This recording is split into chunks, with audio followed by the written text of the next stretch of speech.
मित्रांनो, B.Ed सी-ई-टीमध्ये general knowledge आणि current affairs या विषयामध्ये गेल्या एका वर्षामधील करंट अफेअर्सवरती आधारित एमसीक्यू विचारले जातात आणि या सिरीजमध्ये आपण प्रत्येक महिन्याचे करंट अफेअर्स आणि त्यावरती आधारित एमसीक्यू डिस्कस करत आहोत.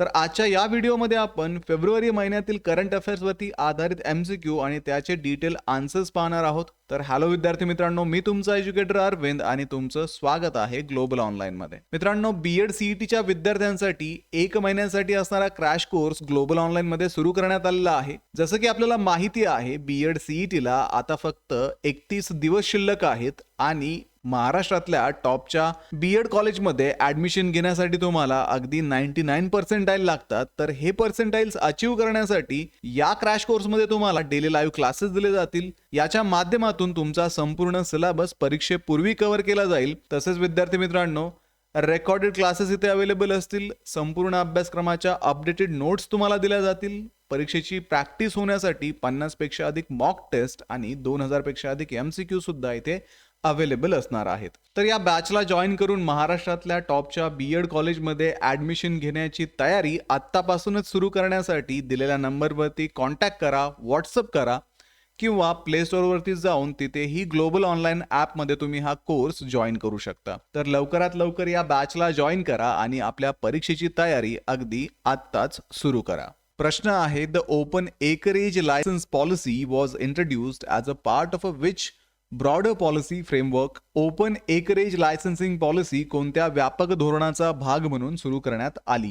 ऑप्शन्स आहेत नॅशनल मिनरल पॉलिसी, राष्ट्रीय खनिज धोरण, hydrocarbon exploration and licensing policy, national energy policy, राष्ट्रीय ऊर्जा धोरण आणि नॅशनल ऑफशोर पॉलिसी, राष्ट्रीय सागरी धोरण. तर open acreage licensing policy Bharat सरकारने hydrocarbon exploration and licensing policy अंतर्गत सुरू केली. याने 18 वर्ष चाललेल्या न्यू एक्सप्लोरेशन अँड लायसन्सिंग पॉलिसीची जागा घेतली. या धोरणाअंतर्गत कंपन्या स्वतः ब्लॉक्स निवडून अन्वेषण करण्याची मुभा आहे. तसेच नॅशनल डेटा रिपॉझिटरी मधील सिस्मिक डेटाचा वापर करण्यात येतो. So OALP was introduced under HELP and replaced NELP after 18 years. It allows companies to select oil and gas blocks independently without waiting for the government binding rounds. Companies can access seismic data from the National Data Repository. So the correct answer आहे hydrocarbon exploration licensing policy, option B. पुढचा प्रश्न आहे, where was India's first Bharat Ratna doctor Babasaheb Ambedkar advocate training and research centre inaugurated? भारतातील पहिले Bharat Ratna doctor Babasaheb Ambedkar advocate training and research centre कुठे सुरू करण्यात आले? ऑप्शन्स आहेत मुंबई, चेन्नई, हैदराबाद आणि बेंगलुरू. हे केंद्र तळोजा, नवी मुंबई येथे सुरू करण्यात आले. महाराष्ट्र आणि गोवा बार काउन्सिलने ते स्थापन केले. याचा उद्देश कायद्याचे शिक्षण आणि न्यायालयीन सराव यामधील दरी कमी करणे आहे. So the centre was inaugurated at Taloja, Navi Mumbai by the Maharashtra and Goa bar council.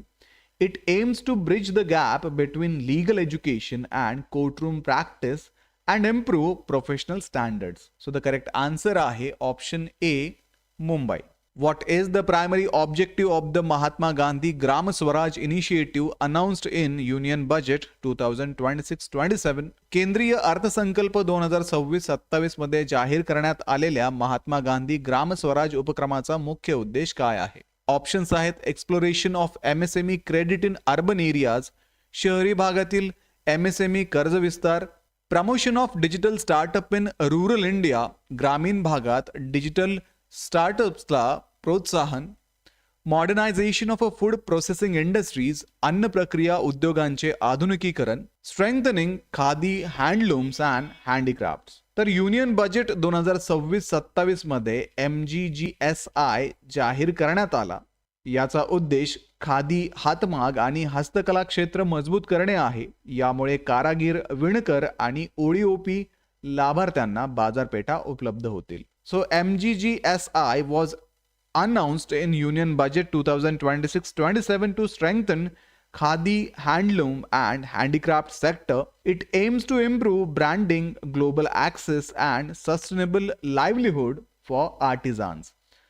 त्यामुळे या प्रश्नाचं योग्य उत्तर आहे option D, strengthening khadi, handloom and handicraft. Khadi, हातमाग हस्तकला बळकटीकरण. पुढचा प्रश्न आहे ज्ञान Bharatam mission is a flagship initiative of a which ministry.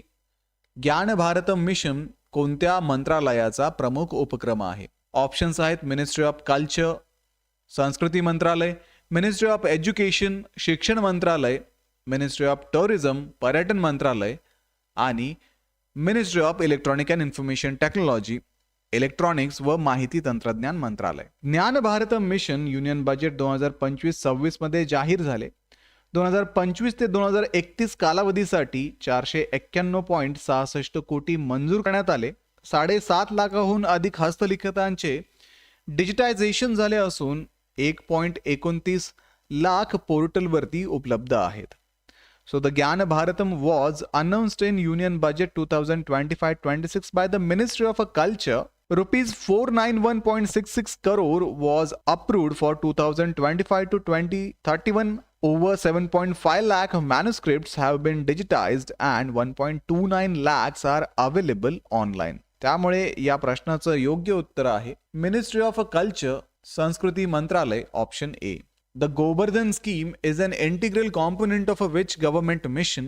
Govardhan योजना कोणत्या शासकीय मिशनचा अविभाज्य भाग आहे? ऑप्शन्स आहेत नॅशनल बायोगॅस मिशन, राष्ट्रीय biogas mission, national rural livelihood mission, राष्ट्रीय ग्रामीण आजीविका mission, national agro forestry mission, राष्ट्रीय कृषी वनीकरण मिशन. तर गोवर्धन योजना 2018 मध्ये स्वच्छ भारत मिशन ग्रामीण अंतर्गत सुरू झाली. ही योजना जैविक कचऱ्याचे बायोगॅस व बायोस्लरीमध्ये रूपांतर करण्यावरती आधारित आहे.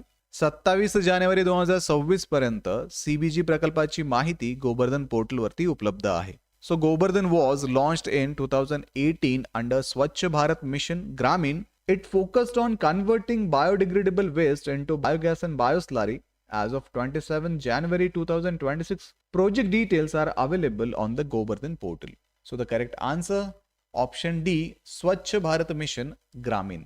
पुढचा प्रश्न आहे which institution developed a solar powered energy storage device that can capture and store energy in a single unit.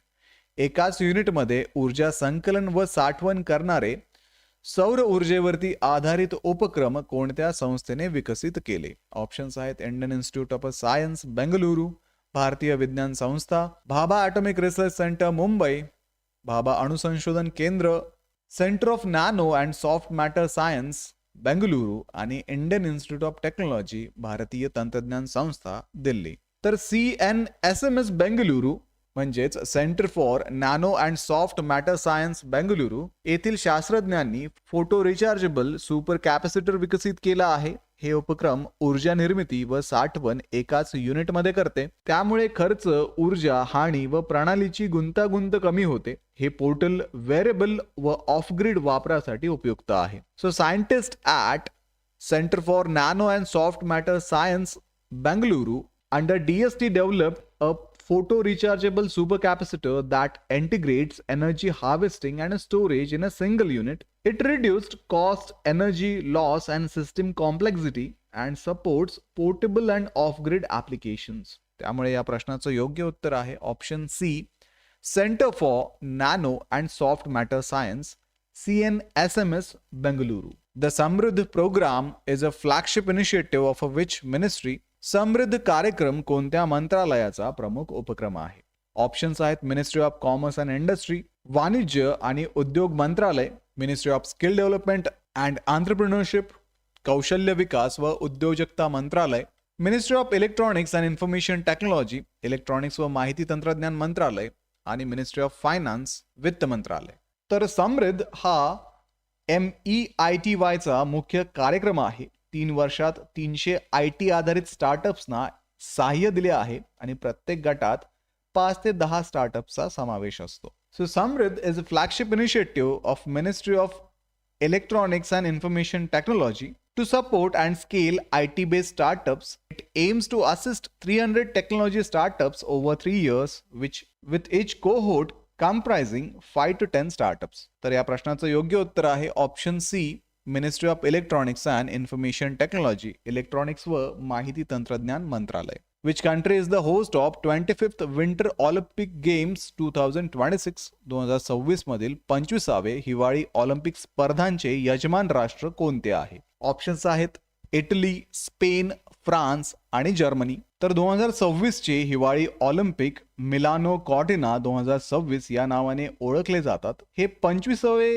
हिवाळी ऑलिम्पिक आहेत. स्पर्धा मिलान व कॉर्टिना द ॲपेझो येथे होणार आहे. इटली चौथ्यांदा ऑलिम्पिकचे आयोजन करीत आहेत. अधिकृत ब्रीदवाक्य आहे इट्स युअर वाइब.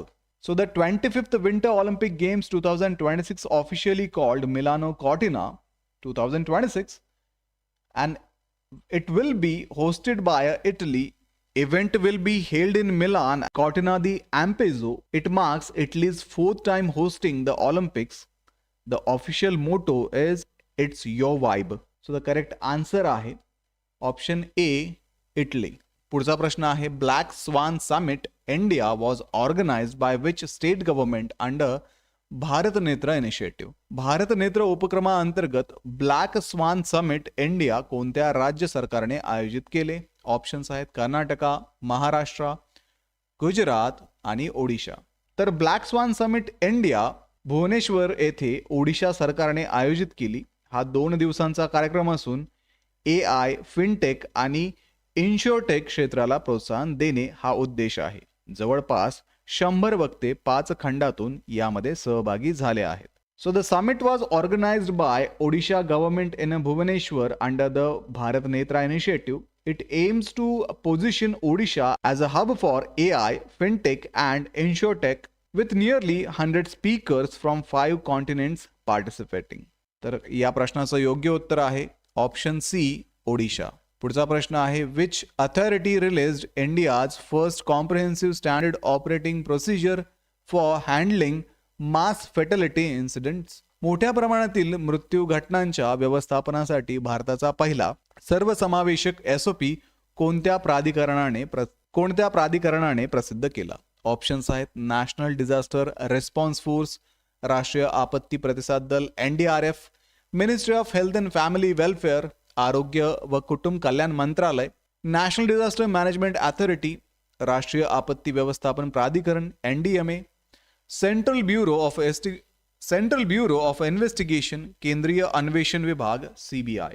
तर 2025 मधील मोठ्या आपत्तींच्या पार्श्वभूमीवरती NDMA ने national disaster management guideline on comprehensive disaster victim identification and management प्रसिद्ध केले. हे भारतातील मोठ्या प्रमाणातील मृत्यू घटनांच्या साठी पहिले सर्वसमावेशक SOP आहे. यामध्ये ओळख, नोंदणी व सन्मानपूर्वक हाताळणी मानक प्रक्रिया निश्चित केली आहे. So following major disaster in 2025, NDMA released India's first comprehensive SOP titled National Disaster Management Guideline on Comprehensive Disaster Victim Identification and Management. It standardizes identification, documentation and dignified handling of victims during a mass fatality incident. तर या प्रश्नाचं योग्य उत्तर आहे option C national disaster management authority, राष्ट्रीय आपत्ती व्यवस्थापन प्राधिकरण. तर विद्यार्थी मित्रांनो, हे होते फेब्रुवारी महिन्यामधील महत्त्वाचे करंट अफेअर्स आणि त्यावरती आधारित MCQ.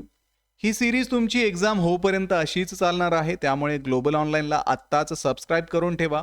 सोबतच विद्यार्थी मित्रांनो, या CETच्या प्रिपरेशनसाठी अगदी आपल्याकडे फक्त आता 1 महिनाच शिल्लक आहे आणि या 1 महिन्यामध्ये या CETचं कंप्लीट प्रिपरेशन करण्यासाठी ग्लोबल ऑनलाईनमध्ये क्रॅश कोर्स सुरू करण्यात आलेला आहे. या क्रॅश कोर्समध्ये तुम्हाला संपूर्ण अभ्यासक्रमावरती आधारित नोट्स दिल्या जातील. डेली लाईव्ह क्लासेसच्या माध्यमातून तुमचा संपूर्ण सिलेबस परीक्षेपूर्वी कव्हर केला जाईल. रेकॉर्डेड लेक्चर्स इथे अवेलेबल असतील. परीक्षेची तयारी करण्यासाठी 50 पेक्षा अधिक मॉक टेस्ट तुम्हाला दिल्या जातील आणि 2000 पेक्षा अधिक MCQचा संच सुद्धा तुम्हाला या बॅचमध्ये अवेलेबल असणार आहे. तर लवकरात लवकर या बॅचला जॉईन करा आणि महाराष्ट्रातल्या टॉपच्या कॉलेजमध्ये ॲडमिशन घेण्याची तयारी अगदी आत्तापासूनच सुरू करा. तर व्हिडिओला लाईक करा, तुमच्या मित्रांना हा व्हिडिओ शेअर करा, ग्लोबल ऑनलाईनला सबस्क्राईब करा. भेटूया पुढच्या व्हिडिओमध्ये. तोपर्यंत एक्झामचं प्रिपरेशन सुरू करा. थँक्यू.